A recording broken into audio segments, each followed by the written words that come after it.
Making a recipe that calls for butter? Make it better with European butter from France. With a minimum of 82% butterfat, it's no wonder French butter is the #1 choice for chefs the world over. Whether you're whipping up an omelet, sautéing vegetables, or spreading it on toast, the rich, cultured flavor of butter from France always elevates. Be sure to look for Made in France on the label, and for recipes, tips, and tricks, go to tasteeurope.com.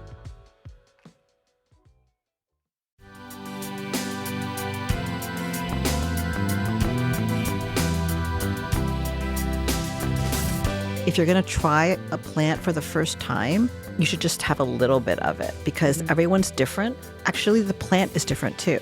The plant can have the same morphology, but that the chemical molecular chemistry can be almost completely different depending on the terroir. This is Taste. I'm your host, Eliza Barbanel.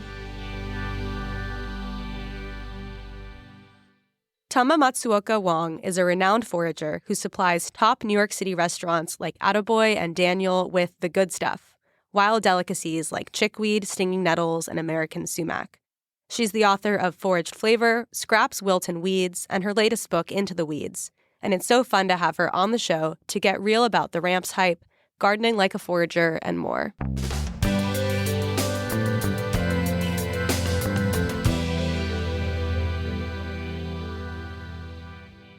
Tama Matsuoka Wong, this is Taste. Thank you for coming on the podcast. Thanks for having me. Thank you for coming and for bringing some herbs to talk about. My finger is currently stinging from a nettle, so we're off to a great start.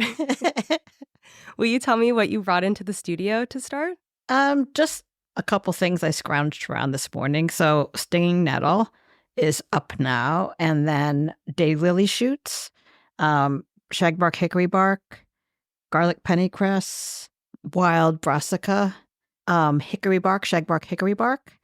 And then I brought a dried herb. It's Artemisia annua, the aromatic one. Okay, and will you tell me, obviously the nettle I'm not going to eat. What are you doing?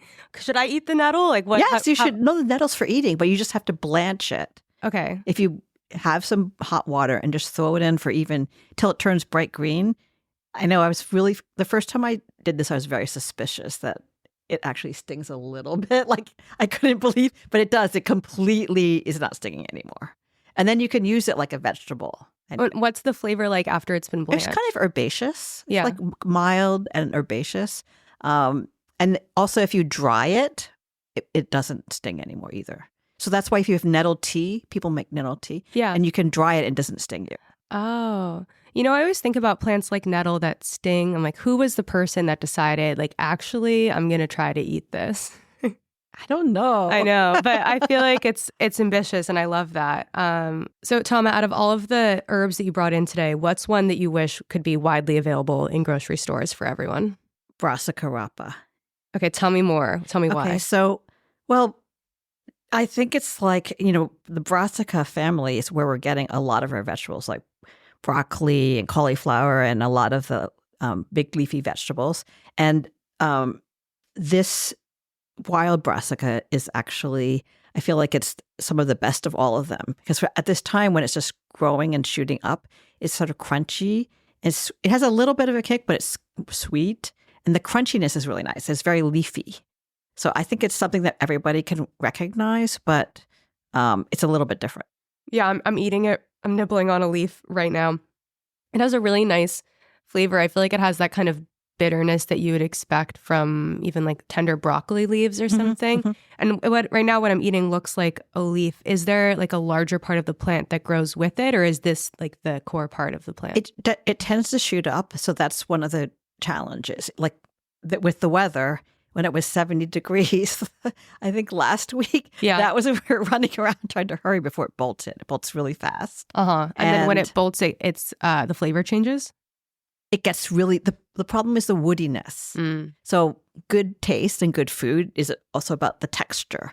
And it can get very woody, and then it's you don't want it to be eating something too stemmy and fibrous. Unless you chop it up I know somebody who liked it so much they chopped it up into little bits and pureed it and ate it that way. But normally I'm sauteing it or using it. I use it a lot in Asian cuisine. The only people I've ever seen or that are going to the same place are Italians. Yeah. So they love this. And we kind of were like, well, you take that part and we'll take this part. Yeah, I would never ask you to share your spots on mic especially, but I'm curious, like this time of year, springtime, a lot of stuff is moving. I'm curious about like what is your routine when you're setting out for the day? Do you pack up some supplies to go with you? Like how do you kind of set out to go forage for all of these things? So we have sort of a continuum. So right now, things that are coming up are a little bit south of New York. So I go all the way down towards Delaware. And then I'm working with landowners, managers, and property owners. And so they will usually say to me, the blah is up or something, because you can imagine the logistics of trying to like run down and, oh, it's finished, or, oh, it's not ready yet. So that part helps. And have you been like foraging on all of these places for a while? Are you always kind of like trying to expand the land that you have access to? I would say that things are changing a lot with the weather and the different seasons. And, sometimes you'll suddenly get some dry spell and then there'd be this huge flooding. So most of the time it's because we're trying to do like foraging risk management. Like, oh my gosh, there's a huge flood over this area. It's all muddy. So, but we have this other area, or there was a huge, really cold spell here and everything turned black. So now we have this other area. So it's more like that, like we're sort of toggling around depending on what's happening. But we do have our normal places that we still go to time after time. Yeah. And I guess to zoom out for a second, I know that you kind of made this career pivot. You were a financial services lawyer. Now you're a forager. You're supplying all of these restaurants. I'm curious what inspired you to make that shift. Like, why did you land on foraging as the thing that you wanted to do instead? Okay, so I didn't land on anything. I didn't plan this. And it definitely wasn't, a financial decision that made me change this. The famously lucrative world of foraging. It's just very organic. And I think, people don't have to think that their life has to be, you do want something, which I loved what I did. And then, partly when I did Forage Flavor, I kind of stopped or took a break to do that. And then it just started going. But I still did my other job for a while. And then I started doing it only in the winter. And then it just started getting less and less. And I started doing the foraging thing more and more. Do you feel like you have any skills or like temperament from being a lawyer that helps you with being a forager? Absolutely. Right. So like I was talking about risk, there's a lot about risk, how you deal with risk, the nuances of things. And when I was a lawyer, I was in emerging markets. So there it's like you don't really know. You're combining a lot of different cultures and their ways of doing things and sort of international practices. So there's no really blueprint for it, but you have to come up with a structure that works for everybody. So I think it's a little bit of the same thing I'm doing in a weird way. Yeah, I would imagine that being able to think creatively when you're talking about even what you're saying about weather changing or like access to land changing, like that probably comes in handy. Yeah, but I think what I'm saying is it's actually putting a structure on it that works instead of just walking around like, oh, let me bite this or that. It's like, what's the governance around what I'm doing? Like, what do I want to do? What am I trying to, we're trying to accomplish? And then how do we do that in like the right way? So that's like a governance structure. Right. And so a lot of the mission of my company is trying to get that right.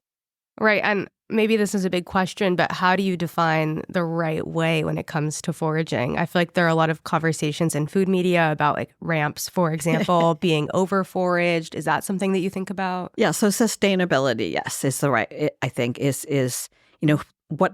what is the best way that is, you don't want to have, it's food, if it's going to be food that you're not risking people, the public or health for sure, that you're following good protocols, but also sustainability, such as things from the wild that you're not just you're thinking about the plant and you're respecting the plant and the earth that it comes from.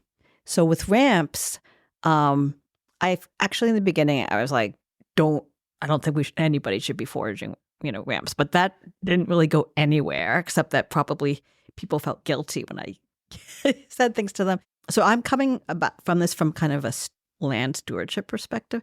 So I knew that ramps are a very slow growing native plant. It can take 7 years to mature, and it's a spring ephemeral. That means, of course, in the spring it's up, but then it's only up for maybe 6 weeks. And then it needs that short time it's above the ground in order to get all the nutrients to store and then come back the next year. And so I think people will look at them and think it's just like an onion. You just can go dig it up. It's because it's like an onion. Or I see a huge amount of them, so it's okay. And so they're not really understanding how the behavior of the plant or the place they're finding the plant. They're just looking at it from like, oh, this is kind of what I see, so that's all I need to know. But anyway, it's kind of developed so that I think a lot, particularly foragers, think that picking one leaf per plant. So the plant usually has only 2 to 3 leaves, right? So you're not trying to like chop all the leaves off again. But if you pick one leaf, then at least the plant has enough to sustain itself and do well, the next thing. And I think that the other thing I worry about is that I think because there's a lot of public demand that people are just picking them sooner and sooner and younger when there's not even hardly a leaf on it anymore. And so I think there's been studies about it that how it's not sustainable and that you can only pick 10% a year to actually sustain a ramp patch. Yeah, like on the consumer side of things, when I go to the green market here in New York, there are farms that are selling full ramps, like roots and all, the bulb and everything. And I've always just assumed that, if they wanted to have ramps available in the years to come, that they were managing their own land in some kind of way. But it does feel overwhelming for you to be telling me like one leaf per plant, and I know that I can go buy a whole bundle, including the roots on them. Is that wrong for me to go do that? Yes. Okay.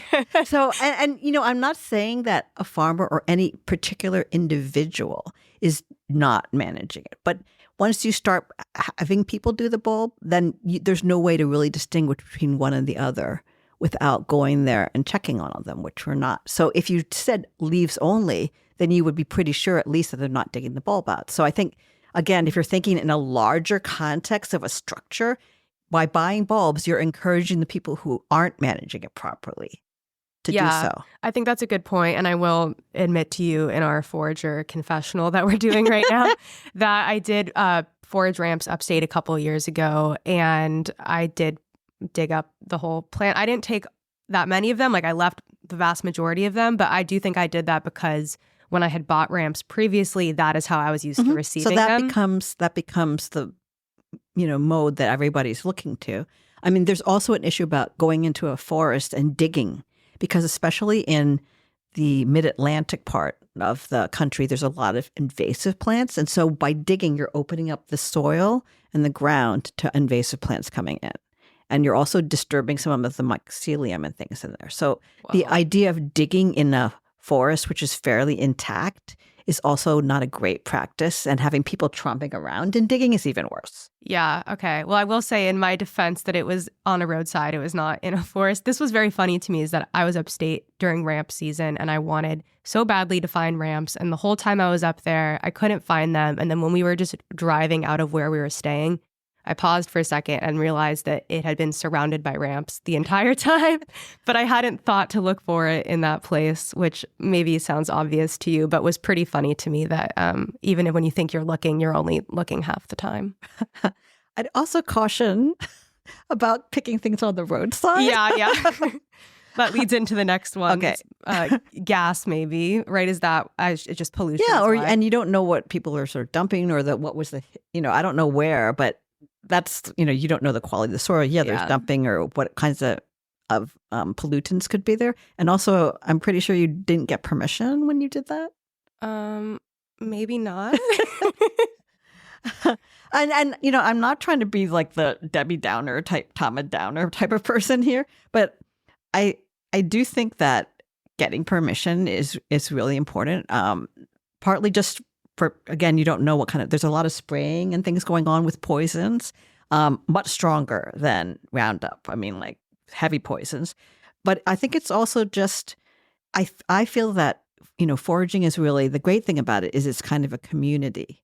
And so what's wrong with going and asking your neighbor or someplace that you are to say, hi, I see this thing. I really like it. Can I just take this much over it? And this is what I'm doing. And maybe sometime you'll do something for them or you'll give them your recipe. And so it becomes, an exchange and a neighborly exchange. And I think it's a great way to build a community. And it's really not that much trouble to go talk to somebody. Yeah, I think that's really true. And I appreciate talking about the things that we should be doing in foraging, learning from my mistakes of the things that I did that were wrong. I'm curious, like, if you were going to give another recommendation to somebody that was interested in foraging and like doing it in the right way, like, how do you, beyond reading your books, how do you even learn about the questions you should be asking? Or like, what's one advice that you would give to somebody that wants to try to go forage? Like, obviously, correct identification.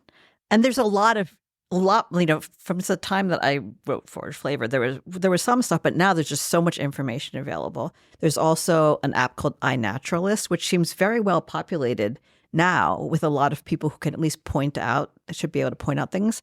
And of course, when you're checking sources, don't believe everything the internet is saying.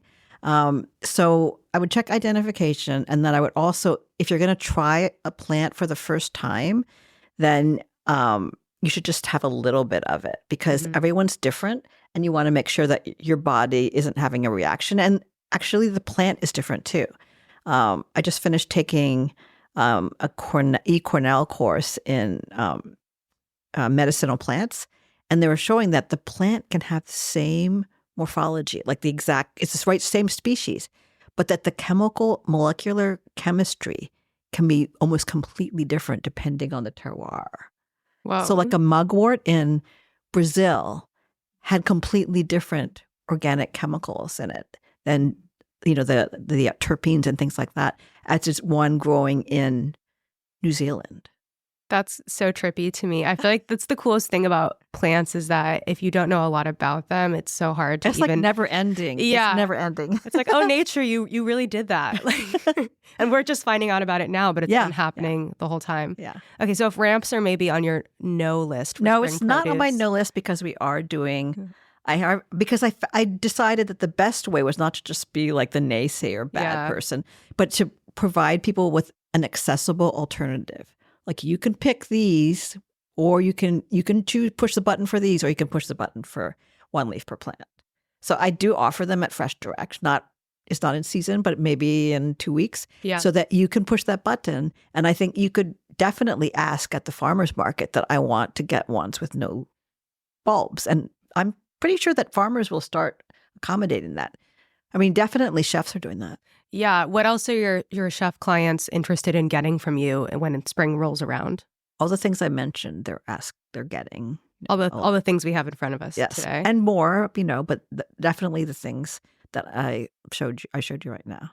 Do you feel like there are any dishes that you've had in a restaurant where a chef is using your herbs that's just have been extra exciting to you because it's an application or a flavor that you haven't had previously? One thing I was really surprised about is this herb in the summer called melilot. And then if you dry it, it has a hay vanilla like aroma. And I was so surprised that you could actually infuse that and use it in like anything. Some people were using it and putting it with inside like a ravioli, like a pasta, or having it with like a meat dish. It's so like versatile. And I never thought that pretty common weed could be used that way. So a lot of times drying something, it takes on a very different characteristic. So that leads me to one of the things that I brought, which is the really aromatic Artemisia annua. This almost looks like Smell it. It's just like amazing, right? And it is a weed. It's not native. It spreads a fair amount. But this plant is extremely interesting now because in 2015, a Chinese woman won the Nobel Prize for finding the mechanism of action for this plant, which they called artemisinin. So the whole Artemisia genus of plants has an amazing amount of like flavors and kind of, you think about it, wormwood, all this kind of stuff, and including mugwort, right? It's almost chamomile-like for me in the scent. a little bit, but it's more aromatic. But it's so complex. But what they're using this as one of the primary anti-malarials now in the world. Wow. Because the chloroquine they're finding that there's this antibiotic resistance, so that the parasites and things things can mutate, as we know, right? And this is what people are finding, that things are mutating faster than we can keep up with it. And so the problem with sometimes the synthesized chloroquine is that it's a single compound, so that it's very easy for a pathogen or something to get around that. Whereas a plant, you can see the complexity of that, which is what I consider that's a real wild flavor, is that complexity and the synergies of different compounds. And so it's very hard to get around that. So it's not resistant to this particular plant. Wow. But it's also, because it's so aromatic, it's very interesting from a culinary point of view and a cocktail point of view. Yeah, I could see this being really good in a cocktail. And will you tell me about the bark that you brought in and the ice cream applications? This was something that I did with the pastry chef at Gramercy Tavern. He is always curious about what's around. And I think he asked me in the middle of winter, right? Like, what's going on? Like, what's out there? I'm like, snow. There's snow out there. He's like, they're just like, bring me stuff.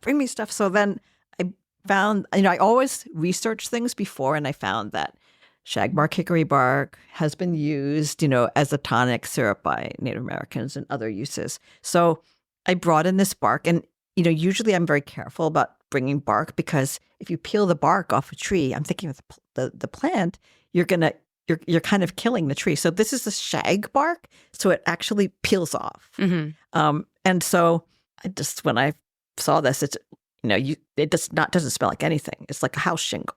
Yeah. Right. So, but it completely transforms if you heat it in a 230-degree oven for 8 minutes, and then this aroma starts to come out of the oven that smells kind of nutty and smoky. And then if you take that, and it does help if you have a couple smashed nuts in it that you haven't, not that you peeled it, but that adds more nuttiness to it. And then I think you put it in milk and you infuse it, you heat it and you infuse and you let it sit there. And then this caramelizing of the smokiness comes out. Tree bark ice cream. Yeah. I love that. And I think it's so fun that something like this that has basically no scent or flavor, because I'm not really going to pop a piece of bark in my mouth right now, can actually have so much beneath the surface and can be transformed culinarily in so many different ways. And so when you ask me, what are the things you're kind of amazed about? It's something that, I didn't have that way of thinking to be able to know how to transform that. Yeah, I feel like that must be a really cool part of being in partnership with so many ambitious chefs around the city, that they're probably constantly looking to get the edge on other restaurants and other chefs by getting new things from you and then making things with them that haven't been made previously. It must be really fun to get to see everything that's coming out of the kitchens. It's really fun, but I'd also say that there's a big cultural aspect to it, because the plants that are in the wild right now, a lot of them are coming from other places. So a lot of the invasive plants are Asian. And so if a lot of the chefs and cooks in the country are from different places too, and they've been at other restaurants and other places, there's a lot of sort of talking and, cultural things. But when they see something and they know it was from, how it was used, it's so fascinating.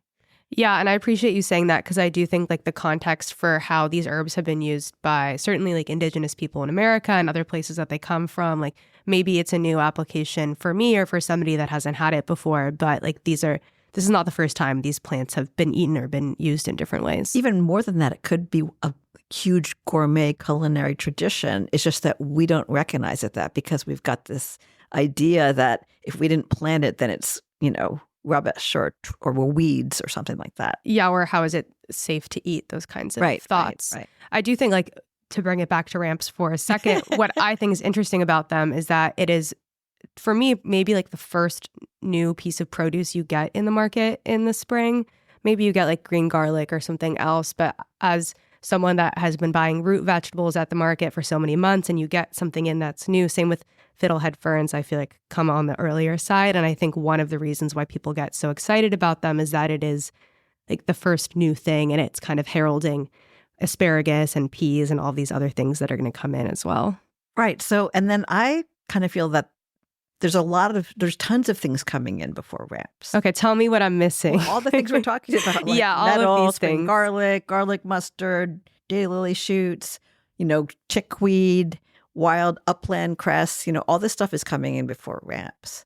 And then if you're getting any fiddleheads now, they're probably not ostrich fern fiddleheads. They're probably lady fern fiddleheads from the West Coast. And I'm not really that excited about fiddleheads at all. Not at all. No, not at all. I feel like I like how they look more than how they taste. Yeah. And then you have to cook them because they have the, toxins in them. You have to cook them for a while. Yeah. And so I don't know. But they do look pretty. And I mean, there are some people that like them, but most of the chefs are not that interested. They're not excited by them. Yeah. So we're talking about foraging things and, some of the spring crops that are coming in. And I feel like this is a really nice confluence into your new book, Into the Weeds, which is about how to garden like a forager. Can you maybe tell me what a wild garden is? So I thought about that, what is a forager's garden? What's a wild garden? And I think we have these categories that we call something, this is wild, and then this is cultivated, or this is a garden, and this is a farm, when actually it's really a lot of the same thing used different ways. So when they say what is wild, or people are looking for the wild, you can have wild on your terrace in a container where things grew there that you didn't plant. And in fact, I had somebody sending me a photo from something they tried to plant, a tomato plant, and it died. I can relate to that. But something else came up. So don't just be like, oh, that's just a bad thing. It turned out to be upland cress, top 10, really good. Wow. This is different because this is not a wild plant inherently, but my sister's garden in Oregon, all of a sudden she had a whole corn stalk growing in her front yard that maybe a crow. Yeah, so there's also things that are just around you. And again, it doesn't have to be, oh, this is completely wild. There can be things that are naturalized. They were originally planted and then they naturalized. There are things that, like the brassica, I have talked to an ethnobotanist, and they have done DNA testing on this at the New York Botanical Garden, and they found that there's 2 strains, but they think that this strain came originally from turnips in a cultivated plant in China, many, many times. It's the closest to that, but then now there's no more turnip on the bottom, and it's kind of reverted back to how it used to be. So there's reverting back. Then there's also things that are wild becoming cultivated. You totally propagate them. And in fact, if you go to a lot of markets and places outside the United States, it's very common to have wild plants in the market that ended up becoming cultivated, et cetera, et cetera. So you have a term in your book that's called the middle ground. Can you unpack that for me? So that is, again, when I talked to Alex McElvey, who I'll give a shout out to him. He's the one that made me read all these journal articles, in the winter during COVID when I was excited about this. Mm-hmm. And that's really a term that I guess anthropologists have been using because there's sort of the myth that people started as hunter-gatherers and went from there to farming to what we have today, like large, farms. So the middle ground is actually where it's not completely wild. You're always kind of tending the wild or working with the wild. And our relationship with nature, with our gardens, with our farms, is always been one that is kind of a middle ground, that you're not just leaving the wild to be without touching it. And on the other hand, you're not making this completely pristine, manicured, nothing wild or weedy should be there. Like white picket fence garden. Right. And so I really liked that. I liked the name, the middle ground. So it's a way of working, and that's what I kind of mean by a wild garden. So it's really that you're managing. It's not like you're just letting everything do whatever it wants, particularly invasive plants. So you're managing it, but kind of in a way that's thinking more about the way the plant is growing and letting that kind of form how things are, and stewarding it as opposed to coming in and saying, okay, I want this garden to reflect me. This is my style. I'm going to have a design. I'm going to have little emoji trees around, and then it has to be like that. But it's not. It's going to change. And so you're always battling to control. And instead of doing that, why don't you kind of go with the way the plants are going to be? I don't know. For me, I'm not a very good gardener because I probably don't pay enough attention to maintaining it. So things will happen, and I just notice what happens and then try and work around that. So, for example, I have a lot of pawpaws. So, I always have my own stash, and then I was throwing the seeds and things into the compost pile. And then I don't know how many, because I wasn't paying attention. A couple of years later, I noticed I'm like by the compost pile, and there's a tree there. I was like, what is a tree in the middle of the compost pile? And I noticed there were a bunch of kind of sticks there were pawpaws. So the pawpaws that had the seeds, they decided, and I had tried to plant pawpaws in other places where you're supposed to, and maybe one pawpaw was there, but this was like a grove that came up. And so people said to me, so did you try and transplant them somewhere? And I said, no, I moved the compost pile, right? So that's kind of what I mean, right? Like, see what's there, and work with nature and work with the plants to develop your plan instead of everything has to be according to your grid. Because something, in the end, it's going to revert back to the way it wants to be. So much easier to move a compost pile. But also, I probably wouldn't have thought to do that first. It's all about like reframing the way you're viewing something, which is what I love so much about this book. I mean, I don't have access to a garden here in Brooklyn where I live. So when I'm reading your book, it's not even that I'm necessarily going to cultivate a garden, but I find it so soothing almost to be like just reframing the way that you think about plants and your interaction with them, which I think is such a big part of the ethos of this book, which is just kind of rewarding for anybody who especially is interested in cooking and eating things. Oh, that's good. I'm glad you enjoyed it. But there are some things you can do indoors because I'm not very good. And I have some really easy things that you can do indoors where you can bring plants in, et cetera. And again, another big thing, because I'm really very much don't like waste. So one of the big things is people, myself included, you have these trees and they're citrus trees or other things, and it never produces a fruit, or it produces one in 2 years or something. That's how bad I am. So it's like, well, I was like, they were going to throw it out. Oh, it's just like, I've tried and nothing's happening. But you can use the leaves and you can use all kinds of other things. So I think this is another way to kind of appreciate what's available to you and then work with that. So I want to talk about the recipes in this book because I think they're so fun and imaginative. And it's springtime right now, and I'm curious what kind of recipes you would recommend from the book for people to be cooking in this moment. Well, I guess, I have in there some of the most common foraged items that some of them are in the summer, but a lot of them are now. And I talk about methods of preparation, and partly I'm doing that. I focus a lot on how to pick it because I think that is one of the things that keeps people from enjoying it in whatever they usually eat, because they're picking it at the wrong time, or it's too stringy, or et cetera. And then it's, at least for a first time, they might not like it. Mm-hmm. So I'd say try again, even something like a dandelion, but think about how you're picking it, like picking the middle part when it's light green and not the most outer leaves that are going to be dark and probably came up first and are maybe more bitter. And if you do that, then it's really easy.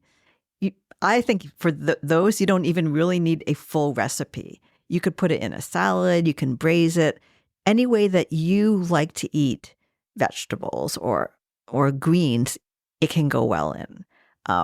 So that's the first thing I would say. Mm-hmm. And then the other thing that I like to do is I like to things that are in the spring. I always try and remember, not always successfully, to store some and freeze it for the winter because it's so great. I just find I don't really enjoy frozen vegetables anymore. But to have your own little taste of spring that you did yourself and everything is great. I mean, I do like to have, for me, I like to have them in like fried rice and ramen and things like that. But that's because that's what I'm eating. Other people could put it in mashed potatoes or Whoa. a pasta salad or something like that, or even just have a couple dandelion greens mixed in your salad, Yeah, I really like that idea. I feel like it's common for some folks who love to cook to maybe like make tomato sauce at the end of the summer and then freeze it for the winter. But I feel like we should be taking that approach to other seasons that have unique flavors that are hard to get in other times of the year as well.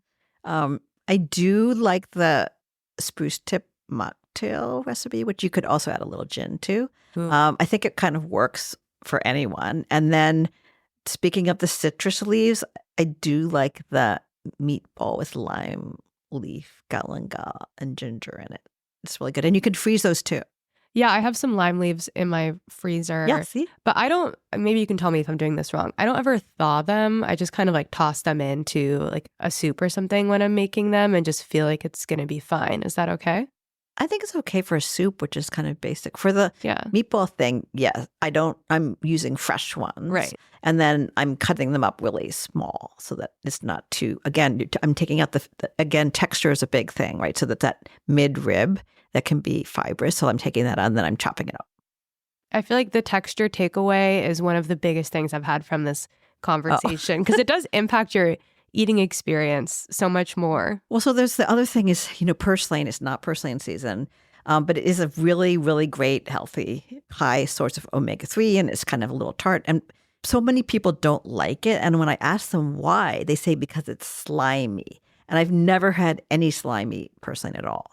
And I think it's because they're picking it when it's too mature and they're picking the whole stem, which can probably be that way. But if you're picking the tips, it's crunchy. It's not slimy at all. It's a little bit tart. So I think a lot of it is, of course, recipes are great. I love recipes. But I think a lot of people listening to this probably have their favorite that they like. And so you can just incorporate all these things in anything.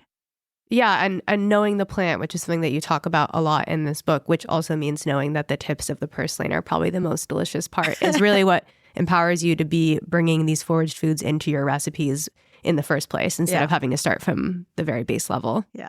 So to close today, I want to play a little taste check game with you. So I'll give you some categories and you can just give me the first answer that comes into your head. Okay. Favorite plant to forage? Chickweed. Most annoying plant to forage? Well, I don't like digging anything. So anything that would require digging, I won't do. Your favorite cookbook? I like Plenty More by Ottolenghi. And there's another one, I think it's called Southern Clouds or something. It's a Chinese one. I like that too. Cool. Something you'll never make from scratch? Oh, it probably involves some kind of homemade pasta thing. Something that you have to order when you see it on the menu? Wild. Anything wild, I will try. A now closed New York City institution that you wish could reopen? Okay. So a lot of restaurants that I like are open, but I'd say from back in the day, Chanterelle. Mm-hmm. I actually have they had a fire sale, and my outdoor porch furniture is from Chanterelle. Oh my God. So when they reopen magically, you'll have to give it back to them? I wonder. Your favorite season for cooking? Summer. Your favorite season for gardening? Late spring. A restaurant that you wish could be your neighborhood restaurant? Cafe China. A scene from a book or a movie that you wish you could eat? Okay, nothing really comes to mind. The first thing that comes to mind is Babette's Feast. Yes. I love that. That's such a great answer. It is? Yeah. And to close, something that you wish you could eat right after we're done recording? Dumplings. What kind? Spicy. Me too. Well, Tama, this has been so much fun. Thank you for coming on and bringing all of these delightful herbs. I'm not even upset that the nettle stung me. Thanks. Thank you so much.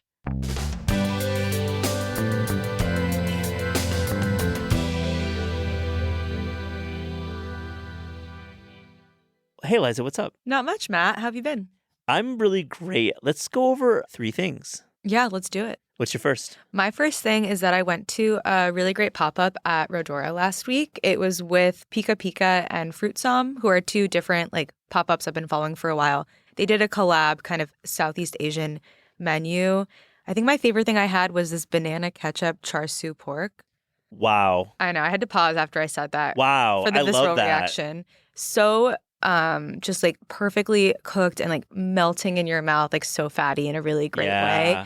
Loved that. I also got a really good like chili garlic gochujang prawns over this sweet corn puree. It was absolutely pouring rain, but it felt very like warm and cozy inside. And it's just always fun when chefs get to collaborate on a menu together. So that's my first thing. I love that it's puree of corn and shrimp. There's like that feels like low country. It feels like like regional America. I love that. Yeah, it was so special. And like you're on the pop-up hunt once again. I live very close to Rodora, so that's always an easy ask for me, but I love going to pop-ups. I think there are just so many exciting chefs that get to collaborate in fun ways. I have some more pop-up plans for this weekend, but that's in the future. So what's your first thing? My first thing is this terrific book from Joan Nathan, My Life in Recipes.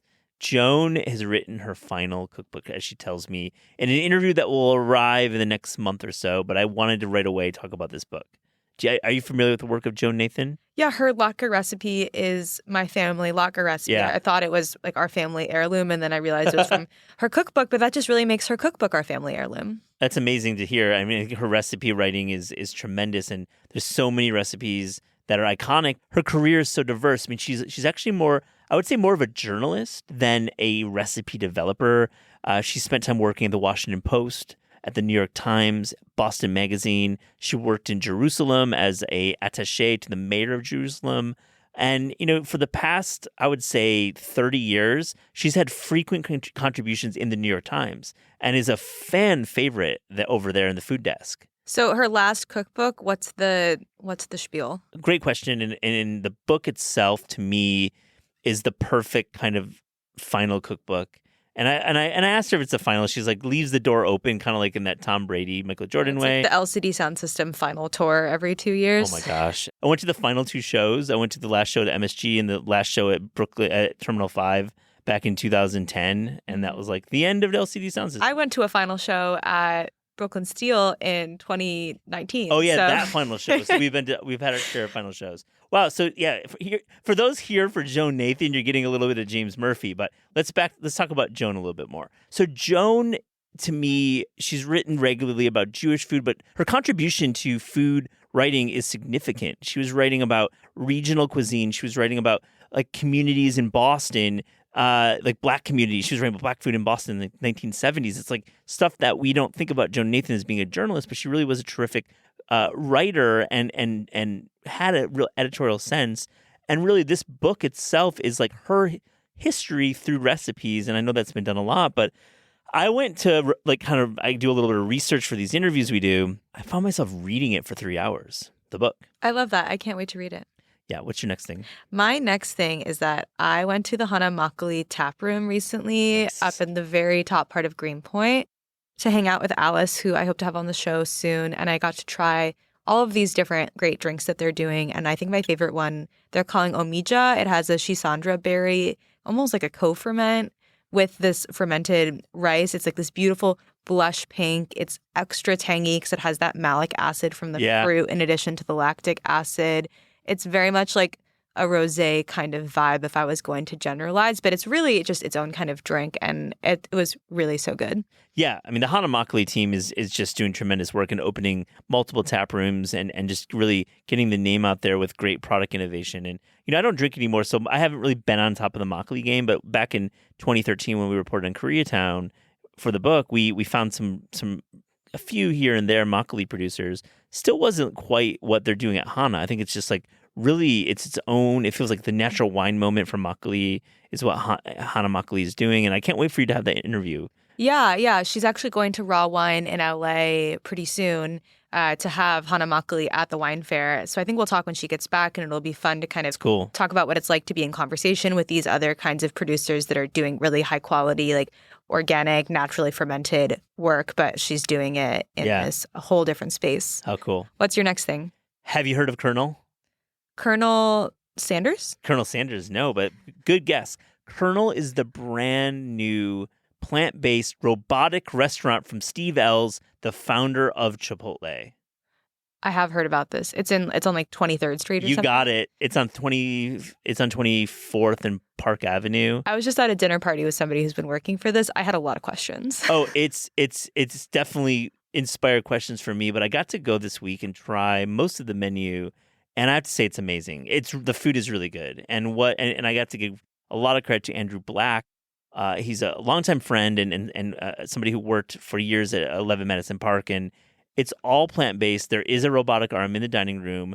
It is cash-free. There's no POS system. You order on the app. You pick it up in a little cubby, and you leave or you dine in. But it's like a very it's an all-electric kitchen. It's low staff, and it's really bringing kind of this innovative plant-based cooking to New York. They have one location now. They're going to be opening more. And Steve is going to come on the show, and we're going to talk about founding Chipotle and this new product. I'm really excited about it. I think it was tremendous. Yeah, wait, what did you eat there? Okay, let's get to that. Hard-hitting questions. Let's get to the food. You're like, just talk about the food, Matt. I'm like leaving comments on the podcast episode. You're like, come on, Matt, just get to the food. Okay, well, the first thing I have to say is the plant-based chicken cutlet is amazing. Like they got somehow figured out how to mimic brining because the seasoning and the flavor with the crunch was really excellent. They have a burger that I would call more of a Boca burger, but it's waffled, so they have like extra texture and kind of surface area that allows for the griddle to pick up those little craggly ends, and it kind of is perfectly fit in a custom made vegan Balthazar brioche bun. Whoa. And is it like Beyond style fake meat or plants? Like, how are they achieving that? It is, I would say, in the realm, it's proprietary, and Andrew's doing the burger, but I would call it a boca. That's like kind of the structure of the burger. Okay. So it's not like a superiority style veggie burger, which has a little more of a loose. This is like kind of mimics a patty, but it isn't like Beyond. It doesn't like bleed for you like they always used to say, which is always kind of weird to me. It has its own like structure, and really the sides were quite excellent too. They have like triple fried potatoes that were super light, and then you know what? I gotta say the cookies. They had two cookies. They had salted chocolate chip and oatmeal raisin. I love an oatmeal raisin cookie. Super, I would say, a nice ring of caramelization on the outside, or that like golden, but it's all plant based. Really excellent job, guys. Like I know it's hard to open in New York. And I don't know, like you wonder, I'm going to ask Steve this, like you wonder about like these startups that have like robotic arms. Is this just like a concept, or is this just like kind of scratching an itch for a guy who has means to open chains? Or is this the future of food? I don't know. Next week on Taste. Or it'll a week to be determined. We're booking him. It'll hopefully be later this summer. Some week on Taste. What's your last one? My last one is that I tried Doritos Blazin' Buffalo Ranch. No way. Have you tried this before? I don't know about this product. It sounds amazing. Well, when I Googled it, apparently Doritos fans say that it is, quote, the best Doritos ever created. And then it like disappeared from shelves for a while. What? And then they relaunched it during the Super Bowl this year. Where'd you find it? Just at the grocery store, buying some snacks. I said, this looks like something I should try. And it was kind of amazing. It's one of the things that makes you think about, like, what if a caveman got these chips and had one? Like, would they even survive? Because the level of flavor is just so insane. It would like shut down their nervous system. Yeah, they would be like, what is blazing? I can't understand the sensation. But it really does taste like a buffalo wing. It has a little bit of that ranch finish as if you were dipping it in ranch. I was eating a bowl of bean soup that I thought was just okay. And then I had the inspired idea to crush up the buffalo ranch chips and put it on top as a garnish. And it really did a lot for that, I would say. Sounds amazing to use it as garnish now. I love that the idea that it's buffalo wings, but with ranch. And as former co-host of the show, Anna Heasel, has said many times, maybe on air, but also in print, there's like a dividing line in New York State. It's like east of X line is the blue cheese. Mm-hmm. And then west of said line is the ranch with buffalo wings, the pairing of the two. So yeah, I love to see it as ranch, not blue cheese. Yeah, I kind of prefer ranch. Me too. I can get down with blue cheese on occasion. However, recently I was at the Fly getting wings, and they gave us a bowl of like kind of liquid blue cheese. Yeah. But I thought it was the white sauce that they have for the chicken, and let's just say when you're expecting one thing and it's actually blue cheese, that's quite an experience. No. So yeah, these chips are just kind of like a marvel of chip fabrication, I would say. I love it. I need to check this out. I'm gonna maybe smash the Amazon button. Yeah, I mean, they might sell them downstairs in the little grocery store. Keep it local. I want to interview those guys. Yeah, we should have them It on. is like the best store. I love that store. A well-stocked bodega grocery store is a thing of beauty. I mean, they have like 12 Ollipops. Like they have like Ollipops that Olipop hasn't even invented yet. I'm going to go right after this look for the chips. You for can look for the chips. I Yeah, appreciate I'm keeping you off Amazon. What's your last thing? My last thing is this. Seoul Salon, a favorite of mine in Koreatown, is doing a collaboration with Flavortown, which I think I talked about in the Seoul recap. But it's a great restaurant that's in Songsu that does a Szechuan Korean mashup. And I was able to finally try this collaboration. And wow, it's really amazing. I think they're doing a single dish. It's a spicy jokbal, which is like a pork foot that's been, cooked long and slow. And it's taken off the bone, pressed. And it's served with these perilla noodles on the side and some herbs. And I think there's like some kind of crispy element that's maybe a fried noodle too. I can't quite remember what the toppings are, but wow, spicy jokbal from Flavortown. It has a little bit of mala happening in it. Really good. It sounds really good. And because of Flavortown, I just have to ask what you think Guy Fieri would think about it. I think Guy is going to absolutely love this restaurant as soon as he sends his cease and desist order.